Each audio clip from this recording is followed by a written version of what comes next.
Okay. Yes, it's Saturday. Yes, my room is a mess. My bed is not made. But I've got like 20-ish minutes. I can probably read a chapter in 20 minutes. So we're going to try and do it because it's a pretty short chapter. We are on our penultimate chapter. Can you believe that? I can barely believe it. Chapter 30, Friday, January 4th. For January 2009. Nellie grumbled all day yesterday about how unfair it was that the school wasn't even in what she kept calling the splash zone. Nikki kept reminding her that in order for the school to get washed away, all our homes would have to get washed away too. I stayed out of it. Honestly, I don't think it would have mattered because I think the school would have been fine either way. I'm 95% sure the principal is magical. I've never sensed anything from her, but that doesn't necessarily mean anything. There are a few types of magical peoples who can hide their magic so well that other magical beings can't sense them. Really, it's neither here nor there as we are in class and presenting projects today in just a few minutes.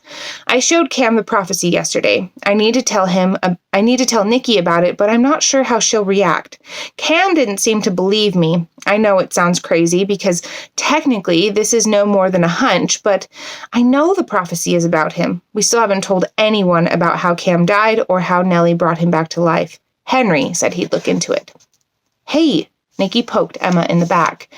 Emma leaned back closer to Nikki's desk. What? Have you seen Nellie today? I dropped my stuff off at her place last night, but I haven't seen her since lunch. I saw her before class, Emma said. She said the poster is in her car.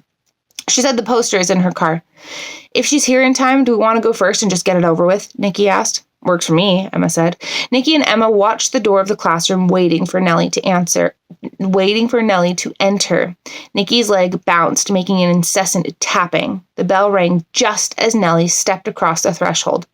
Cutting it a bit close, aren't we, Miss Hanson? Mr. Miranda asked without looking up from his book. Sorry, Nellie said sheepishly and headed to where Nikki and Emma were already sitting. Most of the students were sitting with their groups in anticipation. Mr. Miranda put a bookmark in his book and stood. Welcome back to school. I hope you all had a good holiday and that no one was hurt in the multitude of tragedies which struck throughout our vacation. I have been asked to inform you that one of your peers, a student named Humphrey Pax, went missing over the holidays. If anyone knows where he is or knows what might have happened to him, please tell me or one of your other teachers or one of the administration. His father is worried and is looking for him. The class murmured in response. The school has also asked we have a moment of silence in honor of any of those who may have perished during the sad events, Mr. Miranda said. The class went silent for a few moments. Mr. Miranda took a deep breath and cleared his throat, as though he was afraid to break the silence and disrespect the dead, but he needed to get class on the move. Now, he said, clasping his hands together, today you present your family projects. Do we have any volunteers? Emma glanced at Nellie and Nikki, who both nodded, and shot her hand in the air. Excellent, Mr. Miranda said. We'll start with Emma Hugos, Nikki Rodriguez, and Neldon Hansen. January 4, 2009. While I'm super happy the project is over, I had no idea how sad Ashlyn's life was. Not just her life either. Death, too. Poor Ashlyn was dumped somewhere. Nellie said a witch's body was considered unholy. People accused of witchcraft, like my ancestor, were executed and then their bodies were dumped into unmarked mass graves. No one knows where Ashlyn was buried. It's so sad. I did notice Ashlyn's last name, O'Crane, was not the same as her husband's, Patrick Mackenzie, as in Caitlin Mackenzie. Generations apart, of course. Nellie and Emma both did a great job presenting. I got all caught up in my words and stumbled like crazy, and between that and my shoddy research, I'll be lucky to get a B. Everyone else is presenting now, and I probably should pay attention. Glancing up, Nikki put her journal in her bag and leaned back in her chair. She took a deep breath and slowly exhaled. Emma poked Nikki in the knee. Nikki leaned forward over her desk as Emma passed her a piece of paper. Any chance you can meet me after class? Nikki grabbed the pen she had just put back in her bag. Sure, is Nellie coming too? What's up? Emma read the note and without writing anything, passed it to Nellie. Sure, I'm in, but I second Nikki's question. What's up? We need to talk about some stuff. Stuff? What do you know that we don't know? Come on, Em, spill. I'm just telling you what I was instructed to do. Instructed? Instructed by who? I second Nellie's question. Instructed by who? It's instructed by whom, and I'll tell you after school. Whatever, just tell us now. I got a letter. It had instructions on it and an official-looking seal. I'll tell you what I mean after school. We need to pay attention. Fine, so let's talk about stopping time. Isn't anyone the slightest bit interested in the fact we literally paused the world? It stopped. Are you sure we did that? I mean, I know our mentors keep saying we're powerful, but we can't be that powerful, can we? We could be. We've barely come into our powers. They're still growing, right? What if this is a new power? A power we can only do together. Like Emma needs one of us to have really powerful visions. What if we need each other to control time? Emma, say something. You just keep reading what we're writing and passing it on. We should pay attention. I am paying attention. Simon is presenting on Jenny's great uncle Ted. He is a boring old man who died in an interesting way. Shouldn't we practice our new power? We shouldn't write about it. We need to discuss it privately where we won't stand any risk of being overheard. Fine. When? Mr. Miranda doesn't take kindly to notes being passed in his class. You started it, and for the record, I still think the whole time thing was just a fluke. And also, for the record, I'm not happy about not knowing who we're being instructed by. It wasn't a fluke, but I do agree about the second part. I don't like receiving orders from someone we don't know. January 4/09.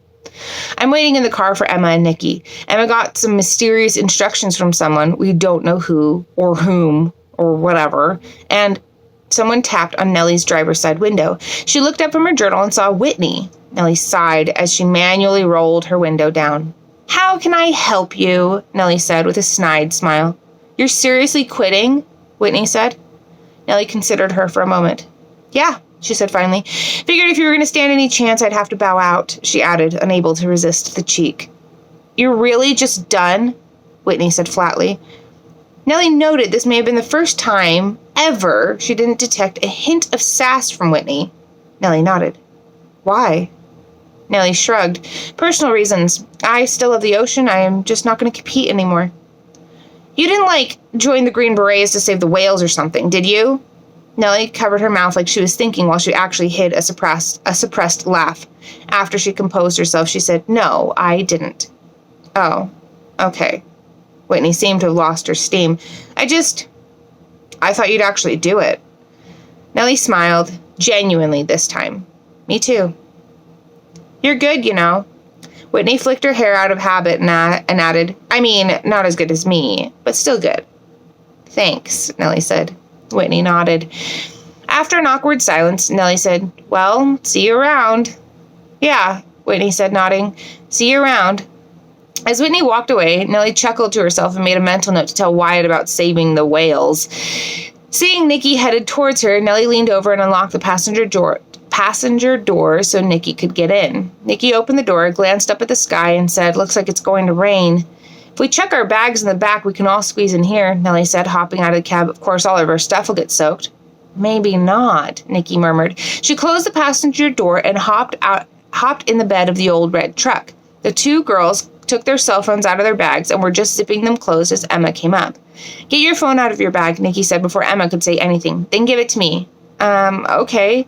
Emma sat her bag on the ground as she searched through it for her phone and one other item, which she quickly hid in her jacket pocket. She handed the bag to Nikki.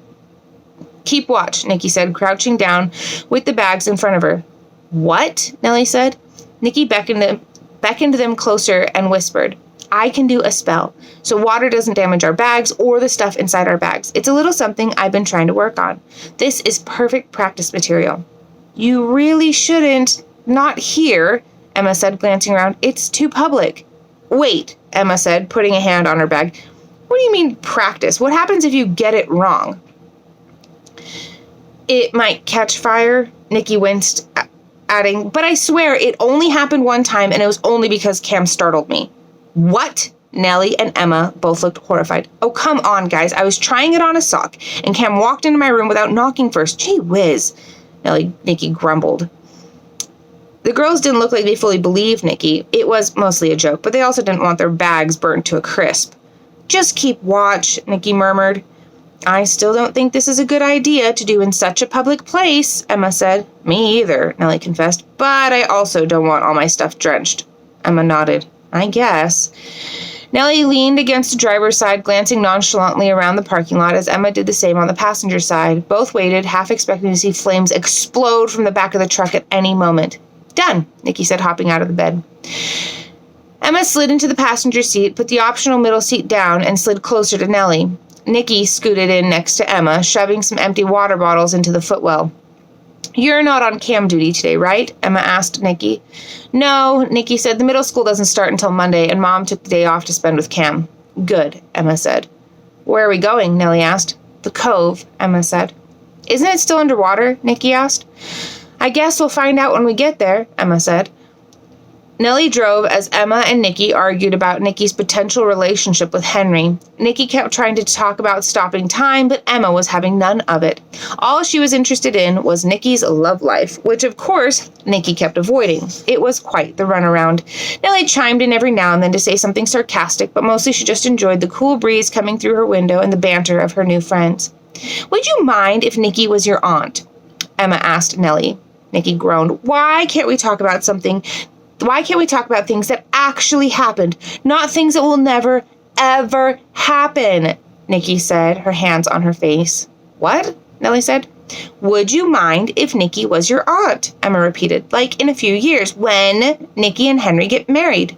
Not when. No, when. We're not getting married. Nikki dragged her hands down her face. We're not even having this conversation. Nellie ignored Nikki. I don't think you'd be bad as an aunt. I mean, Nellie glanced at Nikki. Don't call me your little jelly Nellie and pinch my cheeks like my Aunt Candy did when I was a kid, and we'll be fine. Nellie laughed and added, I'm pretty sure she'd try that today if she could catch me. Nikki paused suddenly as though registering everything Nellie had said. Wait, you have an Aunt Candy? Parking, Nellie chuckled. That's what you got away from that? She turned off the car and looked at Emma. So, Em, why are we here? This was delivered to me this morning. Emma pulled out an envelope made of thick parchment from her jacket pocket. When I asked Rochelle who it was from, she just looked worried and said she needed to call Grandma. Grandma came over immediately and looked at it but didn't open it. She also looked worried, but it said I should do as instructed. Emma explained, turning it over. The three girls looked at the back of the envelope. It was sealed with an ornate gold and green wax seal with some kind of bird on it. What does it say? Nellie asked, pointing to the scribbled writing under the seal. Open when you reach the parking lot before you walk down to the cove, Emma read. How do they know about the cove? Nellie asked. Nikki shrugged. Let's get this over with. Emma ripped open the envelope and pulled out a letter written on the same thick parchment. Neldon, Nikki, and Emma, you three have been entrusted with much power. Meet at the cove tomorrow at 2:00 sharp. It will be above water by then. Sincerely yours, Madam B. Faison. I know that name, Emma said, more to herself than anyone else. What? Nellie said. Faison. Emma studied the letter. I know that name from somewhere. All I know is we came here for absolutely no reason at all, Nellie said. That's what I read, Nikki concurred. And how does she know the cove won't still be underwater? She peeked out the window, but was unable to see far enough down to be able to tell one way or the other. Emma pursed her lips and glanced between Nikki and Nellie. Neither of them were taking this as seriously as she thought they should. Finally, she said, You should call Henry. I think we're going to need his help. Dun, dun, dun! We have one more chapter, which will be released next week. And then originally my plan was just to do next week as our final video for the year, but I think we're actually going to have one more that will release. I haven't decided if it will release the same week or if it will release like just before or just after Christmas. I haven't fully decided yet, but it'll release at some point. So then we can read. We're almost done. If you want a copy of this book, because you're like, you know what, this was pretty good, because if you want to read it by next week, it won't get it to you by that point anyway. But it will be available, and it is available on Amazon and Barnes & Noble. Or if you want a signed copy, you can let me know, and I'll have a form for you to fill out, and you can fill that out and get a signed copy with goodies and all the things. So, see you next week.